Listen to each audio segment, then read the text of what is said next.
Vous êtes les bienvenus sur cette plateforme. Moi, c'est Allegra Mombouli, motivatrice chrétienne et créatrice de contenu pour toutes les personnes qui ne me connaissent pas. Alors, je vous souhaite les bienvenus sur cette plateforme. Nous sommes dans la rubrique de rappels et conseils. Et aujourd'hui, nous allons parler d'une histoire que notre sœur de la France m'a justement contactée. Elle dit, ma sœur, est-ce que tu pourrais pas parler de cette histoire pour justement interpeller et sonner un peu le réveil chez certaines personnes. Avant que nous puissions entrer dans le cœur de notre sujet, nous allons rapidement lire. Et si nous regardons dans la Bible, dans le livre de Jérémie au chapitre 17 au verset 9, la Bible dit que le cœur de l'homme est tortueux par-dessus tout. Oui, il est méchant. Qui peut le connaître? Alors, notre sœur, comme j'ai dit, elle habite en France. Donc, la sœur, elle est mariée, elle a 3 enfants, et puis elle est avec son mari. Et notre sœur a une cousine, donc sa sœur à elle, sa cousine, qui habite au Brésil. Et sa sœur est diplomate au Brésil. Donc, notre sœur a eu à visiter le Brésil à 3 occasions, au canal de sa sœur qui habite là-bas, parce que sa sœur étant diplomate, elle a quand même une vie, on va dire, un peu aisée là-bas, elle a quand même une vie posée au Brésil, donc elle vit dans une grande maison, elle est bien logée et tout. Donc notre sœur a eu à visiter. Et du coup, quand elle a visité, elle a vraiment apprécié le standing de sa sœur qui est au Brésil. Vraiment, elle lui accorde beaucoup de respect en ce sens-là, regardant le standing, regardant le train de vie et tout. Notre sœur est vraiment marquée par la façon de vivre de sa cousine en fait. Donc, je vais donner les noms, justement pour illustrer, pour que vous puissiez bien comprendre. Donc, notre sœur qui est au Brésil, on va l'appeler Natacha. Et notre sœur qui est de la France, on va l'appeler Laura. Voilà. Donc, Laura a été tellement impressionnée par le standing de la vie de Natacha et elle lui accorde vraiment beaucoup de respect par rapport à cela. Alors, il se fait qu'à un moment, vu que Laura a visité 3 fois, donc Natacha a proposé à Laura aussi de visiter la France. Enfin, elle a déjà fait la France plusieurs fois, mais cette fois-ci, elle a dit, mais Laura, en fait, j'aimerais venir en vacances chez toi. Est-ce que ça te posera un problème que je vienne en vacances chez toi? Laura dit non, mais il n'y a pas de problème. Tu m'as déjà reçu 2 fois, à 2 reprises. Pourquoi ce sera un problème? Tu es ma sœur, de toute façon, tu es ma cousine. Tu m'as reçu 2 fois, tu m'as reçu 3 fois chez toi. Tu m'as accueilli avec beaucoup d'ambiance, avec beaucoup de gentillesse, beaucoup de générosité. En tout cas, tu es la bienvenue n'importe quand. Ma porte est ouverte à toi. Tu es ma sœur, tu es ma cousine. En tout cas, il n'y a pas de souci, il n'y a pas de problème. Si tu veux venir, prends ton billet dès que tu es prêt, tu viens. En tout cas, la porte est ouverte. Alors Laura, on a parlé à son mari, elle a dit, chérie, écoute, donc il y a Natacha qui veut venir en vacances chez nous, j'espère que tu seras d'accord parce que je lui ai déjà dit que je suis d'accord, il n'y a pas de souci. Le mari a dit non, il n'y a pas de problème, il n'y a pas de problème, en tout cas de toutes les façons, tu l'as visité 2 fois et tout, il n'y a pas de souci, donc il n'y a pas de problème. Et donc, ils sont restés puisque la sœur ne venait pas aussitôt. Donc, la sœur Natacha, en fait, a visé à peu près 1 mois. C'est-à-dire qu'elle a visé Laura, qu'elle voulait venir en vacances 1 mois avant. Donc, pour que, justement, Laura puisse, justement, se préparer à la recevoir. Et Laura était au courant, son mari était au courant. Donc, il se passe 1 semaine après cette nouvelle. Le mari de Laura fait, en fait, un rêve. Il fait un rêve, là où il voit, en fait, que Natacha était justement couchée sur leur lit et il était en train d'étrangler Laura. Et Laura qui justement se débattait, elle se débattait pour justement en fait sauver sa vie. Elle se débattait et du coup, il s'est réveillé. Le rêve s'est arrêté. Au milieu de la nuit, donc le mari de Laura réveille sa femme, il réveille Laura. Il dit, mais tiens chérie, c'est quand même bizarre, regarde le rêve que je fais sur ta sœur, sur ta cousine en fait, sur Natacha. Depuis que je suis là, je ne fais pas des mauvais rêves sur elle, mais voilà un peu le rêve que j'ai fait. Donc ils se sont réveillés, Laura a dit pardon, je sais pas, c'est quand même bizarre que je fasse des rêves comme ça. Bon, je sais pas, peut-être que c'est juste un rêve comme ça. Donc ils se sont réveillés, puis ils ont parlé, puis ils se sont endormis. Alors, 2 jours après cela, la fille de Laura, la fille de 8 ans, elle fait un rêve. Donc, dans son rêve, elle rêve d'une femme qui vient chez eux. Donc, elle explique le rêve le lendemain matin. Donc, quelques jours après, la fille de Laura fait un rêve. Et dans ce rêve-là, elle voit qu'il y a une femme, une tantine, une sœur à maman qui est venue chez eux pour les vacances. Et cette sœur-là a emmené en fait un serpent qu'elle a mis sous le lit de sa maman. C'est-à-dire qu'au côté de là où sa maman dort. Et ce serpent, pendant que sa maman dormait, ce serpent est sorti, il a mordu sa maman. Et sa maman maintenant était en agonie au lit, donc elle ne savait pas comment se réveiller. Donc elle se débattait, elle se débattait. En fait, elle se débattait pour sa vie en fait. Et la fille commençait à pleurer, à chercher à appeler son père. Papa, papa, papa, maman va mourir. Et la fille se réveille. Donc la fille explique à papa et à maman. Maintenant, les parents disent, tu te souviens de la tontine auquel tu as rêvé? C'est qui exactement? La fille est incapable d'identifier quelle tontine exactement qu'elle a rêvé. Mais la petite, elle a quand même donné certaines descriptions qui ont été assez particulières. Que le mari de Laura a fait asseoir Laura pour dire que, mais Laura, je pense que ça doit être peut-être Natacha que la fille est en train de parler. Laura a dit non, non, non, mais c'est pas possible. C'est pas parce que tu avais fait un mauvais rêve sur Natacha que maintenant, parce que aussi la fille Jessica, elle a fait un mauvais rêve elle a fait un mauvais rêve que tu dois directement dire que c'est lié à justement à Natacha. Non, non, non.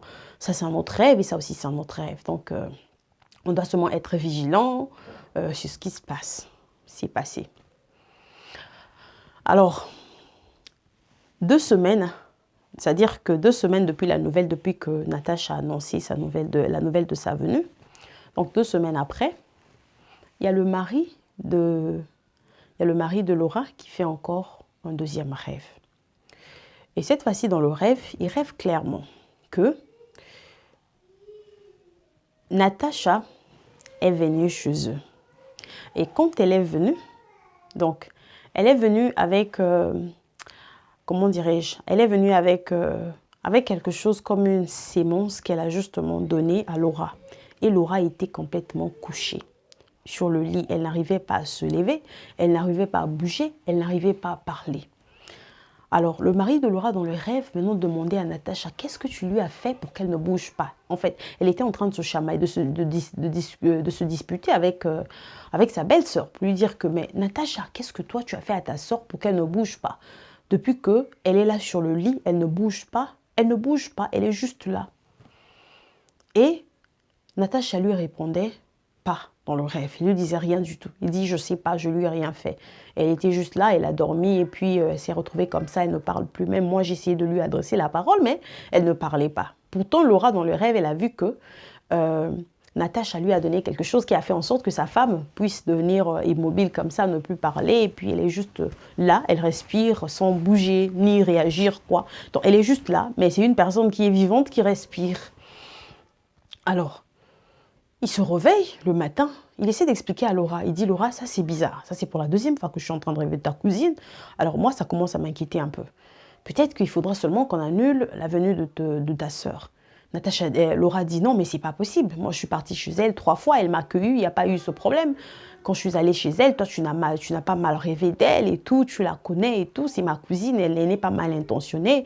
De toutes les façons, c'est une femme qui prie beaucoup, c'est une femme qui craint beaucoup l'Éternel et tout. Elle parle de Dieu tout le temps et tout. Donc, il n'y a rien en elle, quoi. Ça, c'est juste peut-être le diable qui veut peut-être venir confondre et tout. Donc, ne t'emballe pas dans cela, quoi. Ne te laisse pas aller par rapport à cela.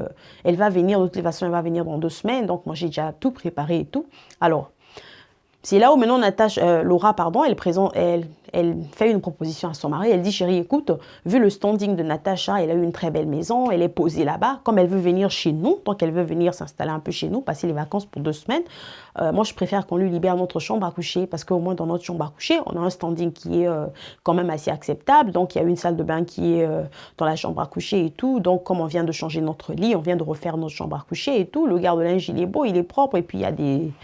Voilà, il y a plein de choses qu'on vient justement de refaire la chambre à coucher. Ce serait bien qu'elle soit dans ce standing-là, au lieu qu'elle soit dans la chambre des enfants, ou bien je sais pas comment. Là-bas, les enfants pissent tout le temps et puis bon, je veux pas qu'elle soit inconfortable. Nous, on peut manager dans la chambre d'un autre enfant, on peut se coincer comme ça. Son mari a dit non. Elle a dit non, moi je suis pas d'accord. Vu déjà les rêves que j'ai faits, je commence à avoir des suspicions bizarres sur elle. Non. Laura a insisté. Il a dit non, chérie, et tout. Il a supplié. Elle a supplié, en fait, son mari pour dire, chérie, écoute, c'est vraiment une bonne personne. Tu as vu, je suis partie chez elle. S'il y avait un problème de mauvais en elle, en tout cas, pourquoi tu n'as pas fait ses rêves bien avant? Pourquoi c'est seulement maintenant? Pourtant, je suis partie chez elle 3 fois. Il n'y a rien. Rien ne m'est arrivé. Elle ne nous a pas fait du mal. Au contraire, elle nous a bien traités. Elle m'a toujours soutenue, même financièrement, quand je peux galérer. Elle peut quelquefois m'envoyer un peu d'argent. Elle est toujours là à mon écoute et tout. Je pense pas qu'il n'y a pas de problème. Je pense pas qu'il y a un problème, en fait. Et je veux que quand elle vienne chez moi, qu'elle se sente vraiment à l'aise. Qu'elle se sente vraiment à l'aise. Je veux faire de mon mieux de bien l'accueillir. Et son mari était toujours hésitant, mais vu que la femme faisait la pression, vu que Laura était en train justement d'insister, bon, le mari dit « Ok, il n'y a pas de problème, donc on va seulement se déplacer dans l'autre chambre. » Donc, le moment pour Natacha d'arriver est venu. Natacha est arrivée et tout, ils ont passé des moments agréables et tout. Mais pendant que Natacha était chez eux, cette fois-ci, c'est maintenant Laura qui fait le rêve. Alors, elle fait le rêve. Elle fait un rêve qu'elle était maintenant au coma, dans un hôpital, et il y a Natacha qui venait la voir. Et quand Natacha est venue le voir, elle a dit, donc dans son rêve, en fait, elle se voyait qu'elle était dans le coma, dans un hôpital. Et c'est Natacha qu'elle voit dans son rêve venir la visiter. Et quand elle vient la visiter, c'est comme si Natacha vient à côté de son oreille pour comme chuchoter. Tu vois, pourtant on t'a prévenu, mais tu as été trop naïve pour ne pas voir la vérité. Alors tu vas souffrir et tu vas mourir là. Du coup, elle se réveille. Elle se réveille, elle réveille son mari au milieu de la nuit, pendant que Natacha passe la nuit dans leur chambre à coucher. Donc elle passe la nuit avec son mari dans la chambre des enfants. Elle réveille son mari, elle dit, chérie, écoute le rêve que j'ai fait sur elle.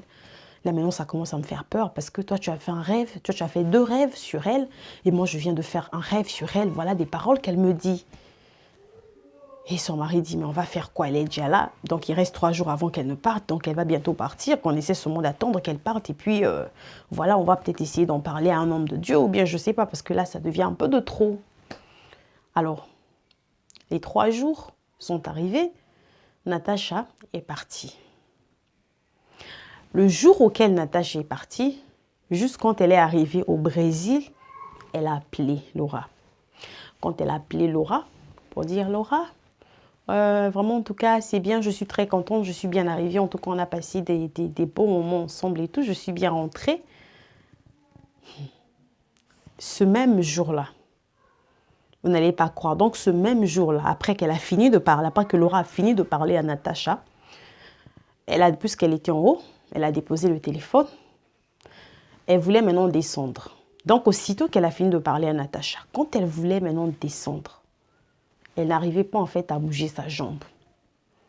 Elle essaie de crier pour rappeler son mari. Elle se rend compte qu'elle n'arrive plus à crier, elle n'arrive plus à parler. Elle essaie de s'efforcer justement, d'essayer de tenir le poignet de la porte pour justement s'appuyer sur les escaliers. Elle sent que toutes ses forces sont en train justement de s'épuiser sur elle. Elle n'arrive pas à tenir le poignet de la porte. Elle n'arrive pas justement à s'appuyer pour justement rester en sécurité. Du coup, elle tombe au sol. Quand elle tombe au sol, après il y a un enfant, il y a un de ses enfants qui était en bas, qui a entendu un son, une personne est tombée, enfin comme un boom, comme quelque chose comme ça. Comme vous savez, les enfants, ils sont curieux un peu. L'enfant monte, qu'est-ce qu'il y a? Qu'est-ce qu'il y a? Qu'est-ce qui se passe? L'enfant est monté, l'enfant voit justement sa mère au sol. La maman au sol, la bouche remplie de salive. C'est-à-dire que la salive sort de la bouche, maman inconsciente. Le mari qui était dehors, la fille crie maintenant, parce que le mari était dehors, il était derrière la maison. La fille crie, papa, papa, maman est tombée. Maman est tombée comment? Le mari qui arrive, pensant, je ne sais pas, peut-être qu'il regardait quelque chose, je ne sais quoi, peut-être que c'était la télé, le mari arrive. Qu'est-ce que tu dis? Il veut justement s'assurer que l'enfant dit que je dis non, maman est tombée dans les escaliers, maman est tombée dans les escaliers. Mais en fait, maman n'était pas tombée dans les escaliers, maman était tombée juste à côté des escaliers. Alors le mari qui monte précipitamment, il regarde sa femme au sol, il essaie d'appeler sa femme ne répond pas, sa femme ne parle pas. Il y a juste la salive qui coule de sa bouche, il y a juste de la salive blanche, beaucoup comme... comment on dit foam aussi, voilà, beaucoup de salive qui sort de sa bouche et tout. Elle est allongée au sol. Le mari, tout paniqué, il appelle les pompiers, il appelle l'ambulance, il appelle les pompiers. Donc du coup, Ils viennent la chercher. Quand ils viennent la chercher, la femme a fait un AVC. Elle n'arrive pas à parler. Elle n'arrive pas justement à lever son bras. Et la femme est paralysée. L'homme, ça lui dépasse. Ça lui dépasse complètement et ça lui dépasse complètement. Alors, il commence à repenser à tous ces rêves qu'il a commencé à faire. Du coup, il s'est dit, mais cette femme-là est venue. Aujourd'hui seulement, il est venu, il est seulement rentré, il est rentré juste aujourd'hui, pas aujourd'hui, il vient juste à peine de rentrer. Il était censé appeler ma femme aujourd'hui. Mais qu'est-ce qui s'est passé? Parce que l'homme ne sait pas que la femme était au téléphone avec sa sœur en fait. L'homme était dehors, il était derrière la maison. Ne sachant pas que la femme venait justement de parler à sa sœur, à Natacha, avant qu'elle puisse tomber. Alors l'homme, il panique en fait, il commence à se poser des questions. Qu'est-ce qui se passe? Qu'est-ce qui se passe? La femme AVC, la femme au coma. Elle ne bouge pas, elle ne parle pas, elle ne répond pas. Elle est restée comme ça. Et cette femme est restée dans cette condition pendant 6 mois. Pendant 6 mois. Pendant 6 mois qu'il est resté dans cette position. Et l'homme-ci, tellement que ça se passait, tellement qu'il a vu ces rêves-là, il a essayé d'appeler maintenant la mère de Laura. C'est-à-dire qu'il n'a pas appelé aussitôt parce qu'il n'était pas aussi sûr. Il ne voulait pas dire que bon, moi je viens ici pour accuser. Bizarrement, ce qui s'est passé, quand Natacha est rentrée, donc le mari ne savait pas que Natacha avait appelé pour dire qu'elle est rentrée, qu'elle est bien arrivée. Donc pour le mari, Natacha n'a jamais appelé depuis qu'elle est rentrée. Parce que quand Laura a été hospitalisée, donc le mari n'a reçu aucun appel à la maison de la part de Natacha. Pourtant, Natacha appelait très souvent. Elle appelait très souvent, elle était en contact. Donc elle n'a pas appelé, rien, aucun appel, même pas envoyé un message au téléphone de sa femme, rien. Il n'y a eu absolument rien, aucun contact. Et le mari s'indignait, il s'inquiétait, il se disait, mais comment ça cette femme? Depuis que ma femme est justement malade, depuis qu'elle est tombée, cette femme est absente. Pourtant, elle appelait ici tout le temps. Pourtant, elle appelait ici tout le temps. Qu'est-ce qui se passait? Donc, c'est après 2 mois que le mari, en fait, décide d'expliquer cette situation à la mère de Laura. Il dit, en fait, maman, regarde, il y a une situation qui s'est passée ici. Moi, j'ai eu à faire des rêves comme ça. La fille, Jessica, a eu à faire un rêve comme ça. Donc, je ne connais pas trop qu'est-ce que je dois dire au rêve de Jessica, mais je n'accuse pas par rapport à mes rêves, mais j'aimerais juste comprendre. J'aimerais juste comprendre qu'est-ce qui se passe. Alors, quand la maman de Laura a écouté, elle s'est levée. Elle s'est levée puisqu'elle venait en fait, elle venait visiter sa fille. Donc, la maman de Laura s'est levée. Elle a dit non, on doit voir clair dans cette affaire. Elle s'est fâchée, elle a fait appel à la famille et tout.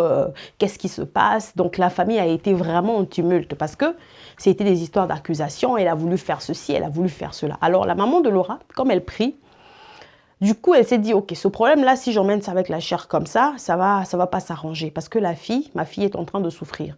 Donc, ça fait des mois et des mois qu'elle est dans le coma. Et la situation ne fait que se dégrader. Il n'y a pas d'évolution, il n'y a pas de changement. Donc, ce qu'elle a décidé de faire, elle a dit, non, je dois emmener ce problème-là du côté de la prière. Alors, elle a pris un moment de jeûne. Elle a commencé à jeûner. Et puis, elle est juste allée visiter un homme de Dieu, en fait. Maintenant, quand elle va visiter, c'est là où l'homme de Dieu, en fait, lui dit que, en fait, ce qui se passe avec ta fille, c'est quelque chose de spirituel, madame. Il faut beaucoup prier, il faut continuer à prier. Alors, la maman revient, elle dit à son mari, elle dit au mari de Laura, pardon, elle dit que ce qui se passe là est spirituel. Il faut vraiment que je te mette dans la prière, commencer à prier. Parce que le but n'est pas seulement d'exterminer Laura, cette attaque, c'est le but vraiment de détruire la famille, toute la famille. Et toi, il faut te lever dans la prière. Alors, le mari de Laura, ce soir-là, il se met à prier. Comme tout homme, il ne connaissait pas assez comment prier. Alors ce soir-là, il a ouvert son cœur devant Dieu avec toute sincérité. Il a prié pour dire, Seigneur, interviens. Seigneur, parle. Je veux que ma femme soit guérie. Je veux que ma femme se sente bien. Je veux qu'elle revienne à la maison. Cet homme-là a prié avec sincérité de cœur. Il a prié, il a prié, il a prié. Alors, quand il a fini de prier, il s'est endormi, tout fatigué, parce qu'il était en fait fatigué de la situation. L'hôpital, les enfants à l'école, justement le boulot. Donc, c'était vraiment une situation difficile pour lui. Et regardez l'état de sa femme qui se dégradait de jour en jour. C'était vraiment une situation difficile pour lui. Alors, cet homme-là, ce soir-là, après avoir beaucoup prié, il s'est endormi. Il s'est en fait assoupi dans le sommeil comme ça. Alors, pendant qu'il dort, il est en train de faire un rêve. Il est en train de faire un rêve, en fait, c'est-à-dire que au bout de son lit, c'est-à-dire que sous le lit, je ne sais pas comment je peux expliquer les lits. Vous savez, quand vous avez un lit, je ne sais pas trop comment s'appelle ce genre de lit-là, comme la dame m'a expliqué. C'est-à-dire que, j'explique juste parce que j'ai compris ce que la dame voulait me dire quand elle m'expliquait la situation.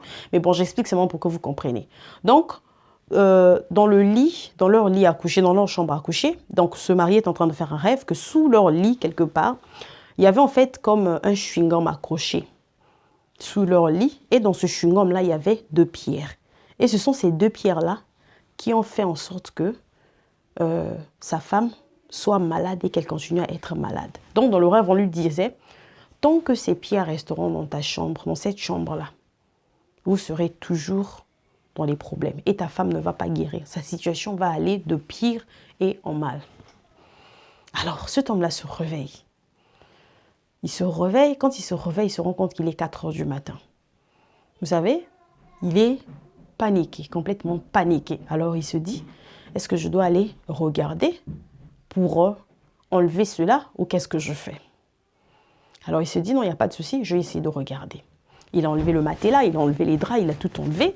Donc, il a soulevé le lit, il a tourné comme... il a en fait soulevé le lit et puis il a levé. Maintenant, quand il a levé le lit, il dit qu'il voit comme en petite forme de petit ballon, comme une matière en forme de chewing-gum, exactement ce qu'il a vu dans le rêve. Une matière en forme de chewing-gum, comme un petit ballon, accroché au coin de leur lit, c'est-à-dire à l'intérieur du lit. Je ne sais même pas comment expliquer la marque de ces lits-là, mais je ne sais pas trop comment expliquer ça.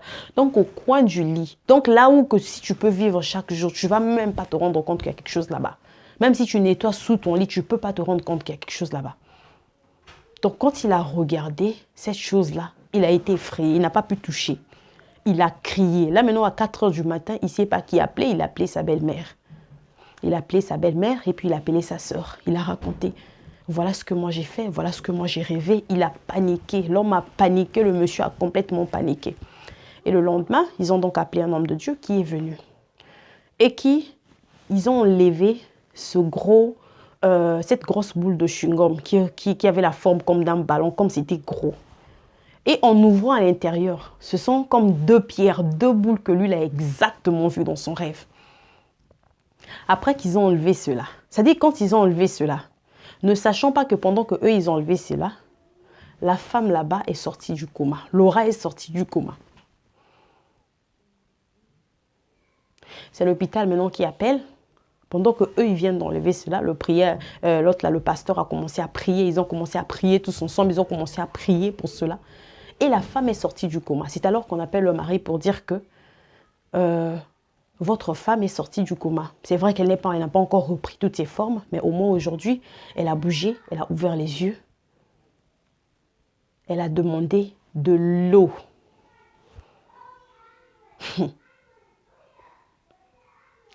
Donc, tout le monde était étonné. Et ils ont vite couru à l'hôpital, là où ils ont fait des prières. Ils ont prié, ils ont prié, ils ont prié intensement. Ils ont prié intensement. Et cette femme, aujourd'hui qu'on parle, elle est complètement guérie. Hors de l'hôpital, elle est complètement guérie. Mais elle a passé 6 mois à l'hôpital. 6 mois à l'hôpital. Qui a l'auteur? Sa propre cousine. Sa propre cousine. D'autres personnes vont peut-être dire que quelle assurance avait vu que c'était sa propre cousine. Vous savez qu'est-ce qui s'est passé? C'est malheureux ce qui se passe dans ce monde. Il y a des personnes qui sont méchantes, il y a des personnes qui sont hautaines, il y a des personnes qui sont vraiment, c'est-à-dire qui sont employés bénévoles du diable. C'est-à-dire que cette cousine, elle voulait des promotions. Pour qu'elle puisse avoir ces promotions, elle voulait en fait donner quelqu'un. Et la personne qu'elle voulait donner, c'était sa soeur, c'était sa cousine. C'était sa cousine qu'en fait qu'elle voulait donner. Alors, qui a divulgué cela? C'est la maman de la fille elle-même. C'est-à-dire que la tante de Laura, Quand bien même que la famille était partagée, ils avaient des problèmes suite à la condition de Laura. Alors la mère de Laura a été obligée de parler pour dire que la condition de Laura qui est comme ça, c'est ma fille qui est derrière. Je sais, parce que là où elle est rentrée dans des sciences occultes, elle est rentrée dans des voies bizarres pour justement sécuriser son poste, pour chercher une élévation quelconque, pour chercher d'avoir plus de l'argent. Gloire au Seigneur que ce couple-là ont connu le Seigneur, qui prie maintenant et qui sont vraiment affermis dans le Seigneur. Et c'est un témoignage qu'ils donnent. Alors, j'aimerais attirer l'attention de toutes ces personnes. Vous qui aimez trop recevoir les gens, quand tu reçois les gens, tu les emmènes dans votre lit, dans votre chambre à coucher, dans votre lit conjugal. Votre chambre à coucher n'est pas là pour recevoir tout le monde. C'est vrai qu'il y a des personnes qui disent que « Oh, mais non, on dort aussi dans les hôtels. Les hôtels aussi sont des lits pour tout le monde, ça reçoit tout le monde. » Oui, ça, c'est l'hôtel. L'hôtel est destiné pour ça. Les hôtels sont faits pour ça, pour recevoir des gens de différentes façons, Ça reçoit tout le monde, l'hôtel. Mais au moins, quand vous partez à l'hôtel en tant que chrétien, vous savez que vous êtes dans un endroit là où vous ne pouvez pas seulement mettre votre tête sur un lit d'hôtel comme ça et puis dormir. Vous priez, bien sûr. Et votre maison n'est pas un hôtel pour recevoir n'importe qui ou pour mettre je ne sais qui dans votre lit, dans votre chambre à coucher.